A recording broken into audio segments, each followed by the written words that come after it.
Welcome to episode 320 of Lucretius Today. This is a podcast dedicated to the poet Lucretius, who wrote On the Nature of Things, the most complete presentation of Epicurean philosophy left to us from the ancient world. Each week, we walk you through the Epicurean texts and we discuss how Epicurean philosophy can apply to you today. If you find the Epicurean worldview attractive, we invite you to join us in the study of Epicurus at epicureanfriends.com, where we discuss this and all of our podcast episodes. This week, we're continuing in our new series reviewing Cicero's academic questions from an Epicurean viewpoint. Our purpose in going through this is to review the history of the major Greek schools that had produced the intellectual consensus that was existing at the time of Epicurus. Cicero lived much later than Epicurus did, but this is Cicero's effort to bring us up to speed with the background of the major Greek schools and the source of the differences of opinion between them. Most people who are new to Epicurus have difficulty understanding the different perspectives of the major schools. And it becomes easy to confuse them and to think that they're all basically saying the same thing when they use basically the same words. They will talk about happiness, they will talk about virtue, they will talk about where the universe came from, and it can be very difficult to separate out the respective positions and not only separate them from each other, but to understand the meaning of the words that they're using to discuss their positions. Happiness to Epicurus is very different from happiness to the Stoics or to Plato or to Aristotle. They have a much different analysis of what it means to live a happy life, and it's important to understand how they reason in order to reach the differing conclusions that they reach. One of the real values of looking at Cicero's synthesis of all of this in the first book of Academic Questions is that Cicero had access to living experts in these philosophies, to the original text in many cases that the philosophers were working with. Cicero had been educated by many philosophers of these schools himself, and yet Cicero was not himself a philosopher. One advantage that gives to Cicero is that we, who are not professional philosophers ourselves, often have difficulty in separating out what's really important from what's not really important. Cicero was a man of action. He was a leader of his society. He was involved in the events of his time. And he knew that there were certain things that are important in philosophy for practical life. And he also would have known that there were many things that were not so important. So when Cicero decides to talk about something, you've got the analysis of a man of action who's involved in the world, who's not some ivory tower egghead who's consumed with chasing rabbits. Cicero is the type person who is looking for practical implications of these philosophical issues. And so when he chooses to tell us about something, he's telling us about it from the perspective of someone who really wants to understand it and use it and discard those aspects that might not be immediately useful. We started out in Academic Questions last week setting up the background of the discussion between Cicero and Varro.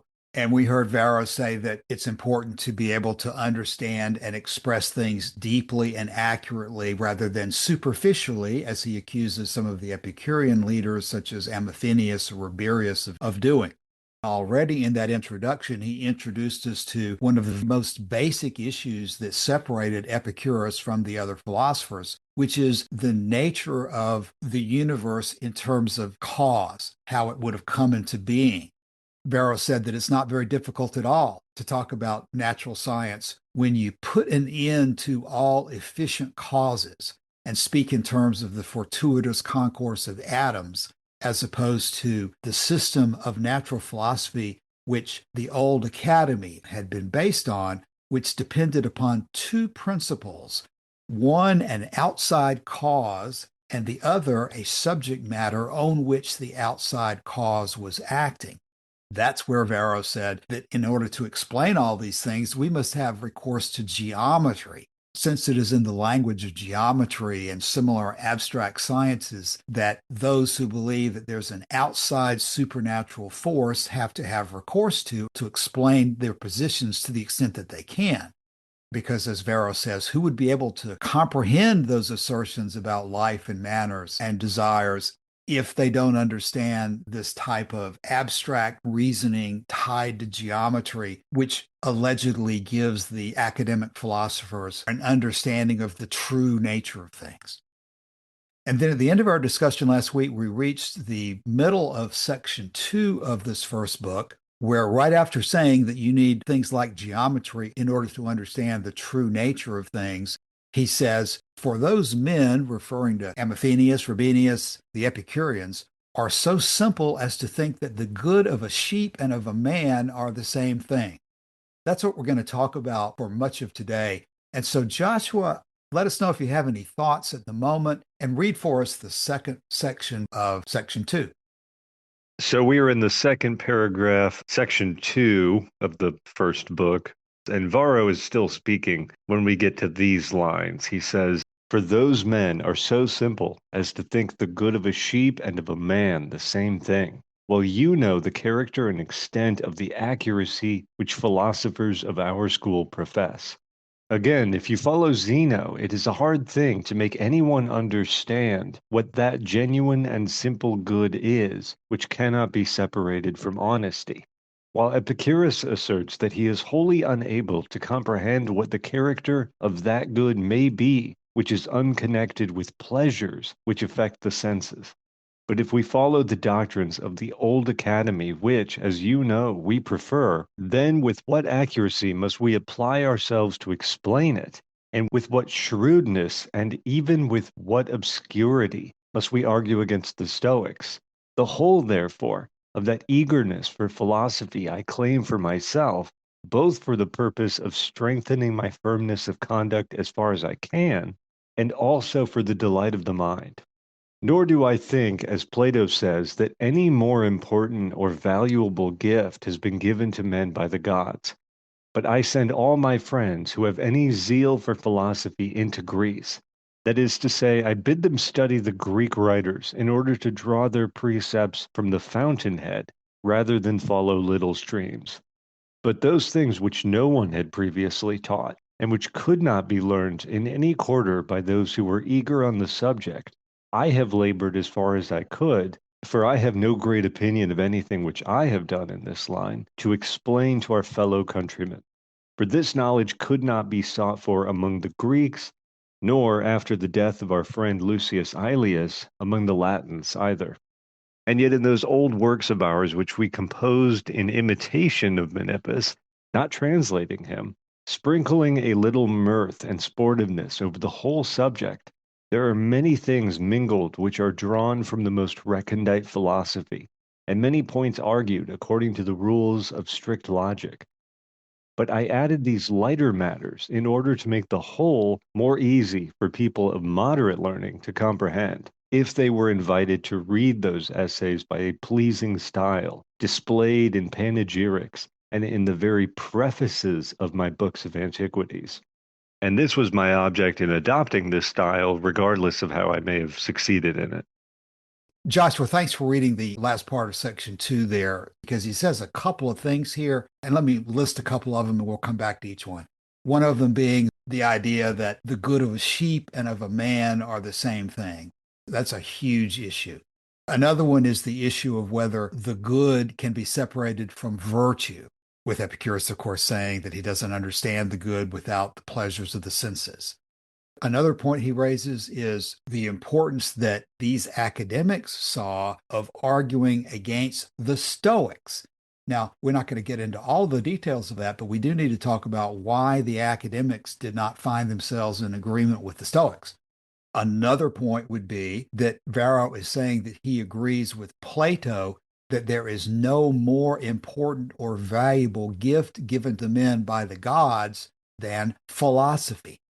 And then he turns after that to discussing whether we need to go back to the original Greeks for our understanding of it or resort to people who are writing in Latin. And much of the last part of the paragraph is devoted to discussing that issue. But for our purposes and keeping things very general, this opening section of the middle here contains points that are essential to people who are trying to understand the differences between Epicurus and other philosophers. With the first one being this issue of whether the good of a sheep and the good of a man are the same thing. Are the good of a man and the good of a sheep the same thing? Did Epicurus say that they were? If so, in what respect are they the same and what respect are they different? Why does Varro think that this is something that he can use successfully against the Epicureans? Would Epicurus have agreed that the good of a man is the same as the good of a sheep? If he had been there, would Epicurus have said to Varro, "You're exactly right, Varro. The good of a sheep is the same thing as the good of a man. And I'll tell you why." How would you tackle that one, Joshua? Well, you mentioned approaching the question with absurdity, and it's going to be absurd of me to reply to Cicero by quoting Cicero, but that is exactly what I'm going to do. I'm here in book one of On Ends, and I'm reading from paragraph 30 of the first book of that work. And Cicero has Torquatus say, almost at the very beginning of his monologue, every creature, as soon as it is born, seeks after pleasure and delights therein as in its supreme good, while it recoils from pain as its supreme evil, and banishes that, so far as it can, from its own presence. And this it does while still uncorrupted, and while nature herself prompts unbiased and unaffected decisions. So he says we need no reasoning or debate to show why pleasure is matter for desire, pain for aversion. These facts, he thinks, are simply perceived, just as the fact that fire is hot, snow is white, and honey sweet, no one of which facts are we bound to support by elaborate arguments. It is enough merely to draw attention to the fact. And there is a difference between proof and formal argument on the one hand, and a slight hint and direction of the attention on the other. The one process reveals to us mysteries and things under a veil, so to speak. The other enables us to pronounce upon patent and evident facts. Moreover, seeing that if you deprive a man of his senses, there is nothing left to him, it is inevitable that nature herself should be the arbiter of what is in accord with or opposed to nature. What facts does she grasp? Or with what facts is her decision to seek or avoid any particular thing concerned, unless the facts of pleasure and pain?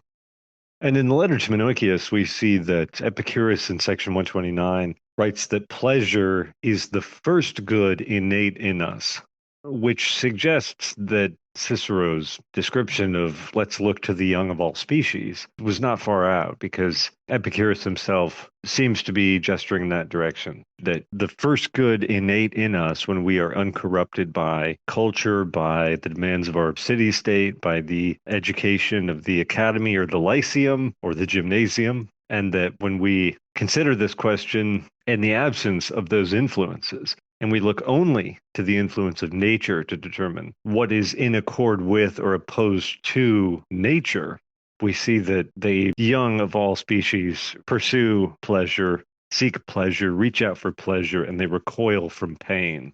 So when Varro says in this text, he says, those men are so simple as to think the good of a sheep and of a man the same thing. I don't think it's necessary for us to hear that word simple and get offended by it. It is simple. It's simply perceived, as Torquatus says, just as the fact that fire is hot, snow is white, and honey is sweet.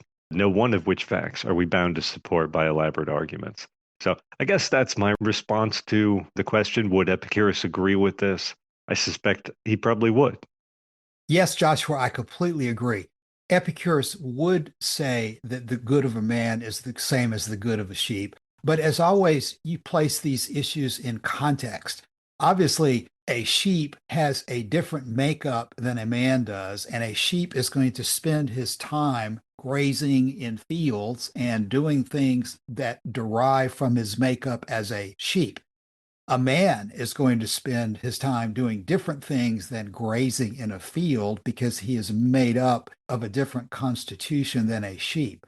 But from a general philosophical point of view, both of them are pursuing what nature has set for them to pursue, given their makeup. A sheep finds its sustenance and its pleasure in grazing in fields all day.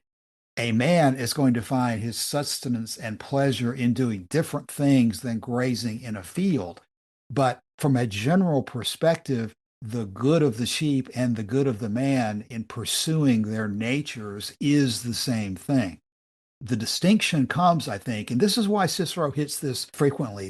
This academic question reference, the reference you've mentioned in On Ends, there are other references as well in Cicero making this same argument because Cicero thinks it's effective to say that it's beneath the dignity of a human to pursue pleasure or the same kind of a general natural goal in life that a sheep does. The distinction that Cicero is always pushing, that Varro is pushing here, that the Academy is always pushing, that Plato, Aristotle, Socrates, all of them are pushing, is that they see a divine God, a divine prime mover behind a man that is different from a sheep. They see man as participating in a divine fire or a spark of the divine with the prime mover that takes the good of a man totally out of the categories of the good of a sheep, that makes a sheep basically an inanimate object, something that doesn't have this divine spark in it,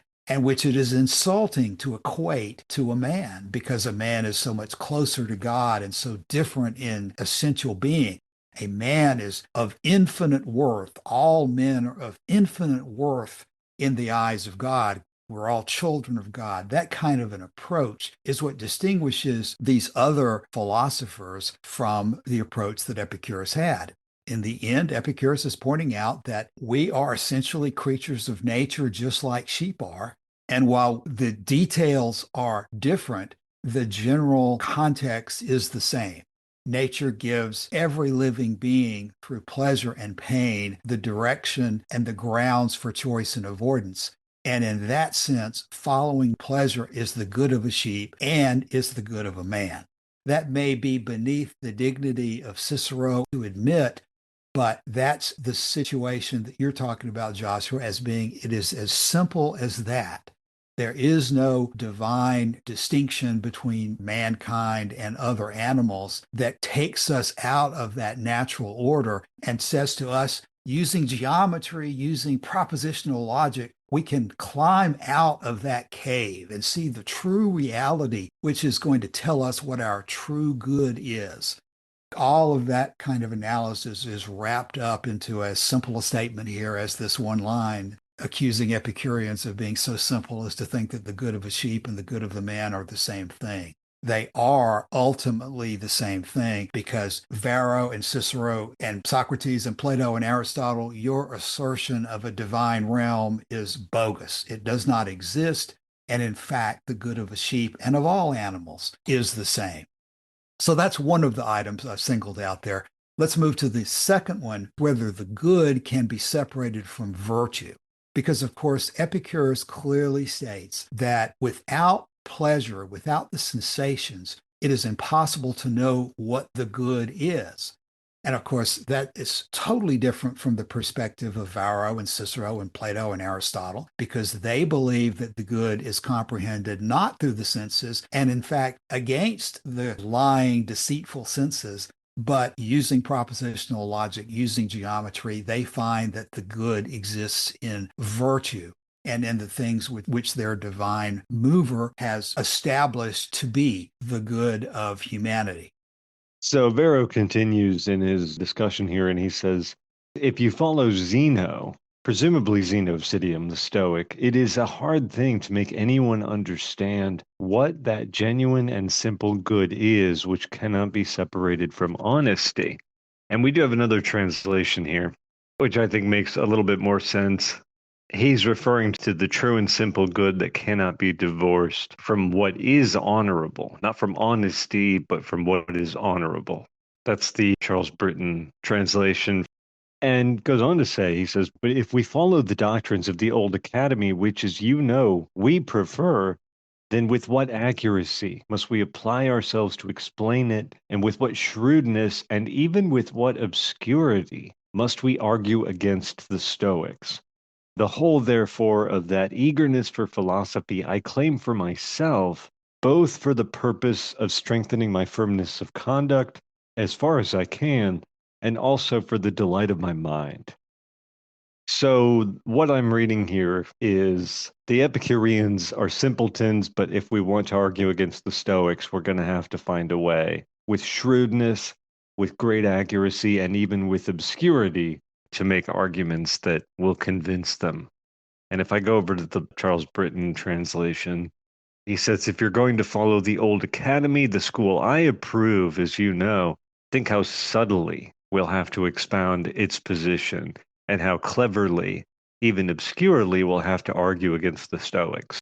So subtly, cleverly, obscurely. This is not needed with the Epicureans because they are so stupid as to think that the good of a man and the good of a sheep is the same thing. It's when we get to the Stoics who are very different from the old academy that we belong to, and yet come to similar conclusions about the good. Not the same necessarily, but very similar conclusions about what is good. It gets to be very challenging to delineate what the difference is between these two schools. And this is not a problem with the old academy and the Epicureans, or indeed with the Stoics and the Epicureans. I think that's the thrust of this paragraph. Yeah, I agree with you, Joshua. There's a lot of complexity and subtlety to what's being said here, but for our purposes and understanding the overall picture, it does seem like the distinction is between that of the Epicureans, who say that you do not need an elaborate logical argument to establish what the good is. I mean, that's clearly the point of Torquatus's explanation in On Ends to Cicero, that a long logical argument in defense of pleasure is not necessary. All you really have to do is to indicate, basically point people's attention to the fact that all animals, when they are young, pursue pleasure and avoid pain. It is as obvious as the fact that snow is white or honey is sweet, that pleasure is good. That's the kind of clear sensation-based argument that Epicurus says is all that is necessary, whereas these other schools are saying that it requires an elaborate and abstract, intricate propositional logic argument to be sure of what the good is. In fact, that's what they say, frankly, as for everything. They take the position that the senses are deceptive and you never have any ability to be absolutely confident about anything other than their ideal forms. So this is an aspect of that argument. But it was important to Varro and Cicero to talk about it in more detail because this is where the academics had gotten tripped up among themselves. All of them, other than Epicurus, claimed to follow in this legacy and heritage of Pythagoras, Socrates, Plato, and Aristotle. But when you go back into what Socrates himself is documented to have said, it's not really so easy to find the statement that there is nothing good but virtue in the authoritative statements of Socrates. And that's where the Stoics went off and said, well, it may not be there explicitly, but I can cite you a couple of statements that seem to say exactly that. And so the Stoics got into an argument with the academics who Aristotle was more consistent with in saying that there's many types of good. And so they got into this intramural argument between themselves about whether there's any good but virtue or not. That is a problem that you don't have when you start out with the Epicurean analysis of simply following what nature gives you through the senses. You don't run into conflicts in your propositional logic, such as an academic like Varro arguing against the Stoic like Zeno. Those problems just don't exist when you take the Epicurean approach.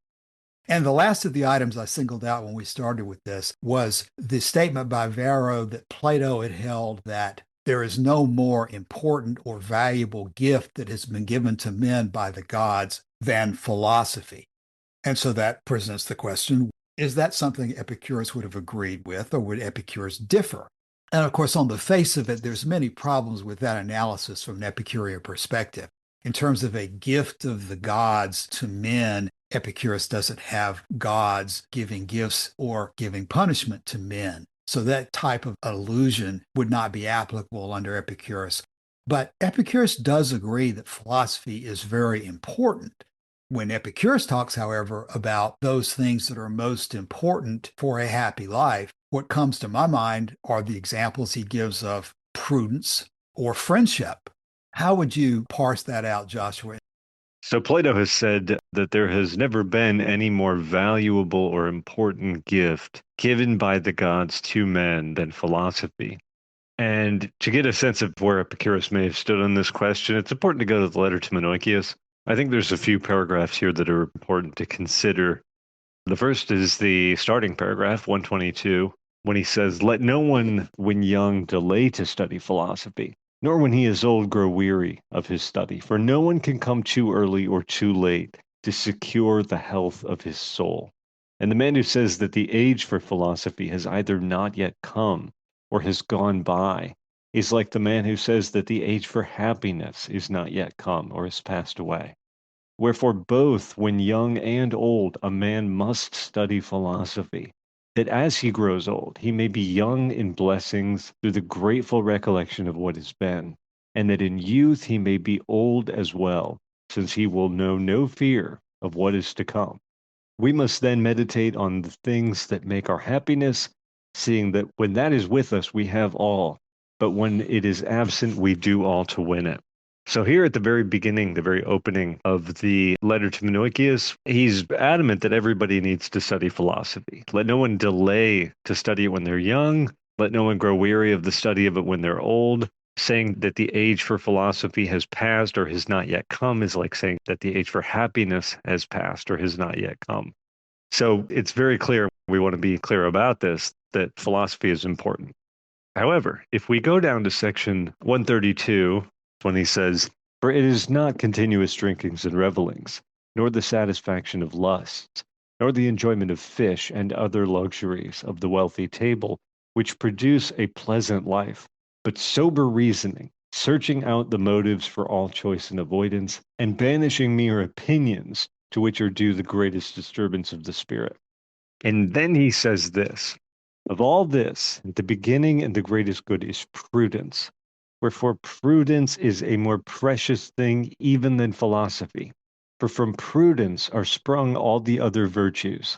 And prudence teaches us that it is not possible to live pleasantly without living prudently and honorably and justly, nor again to live a life of prudence, honor, and justice without living pleasantly.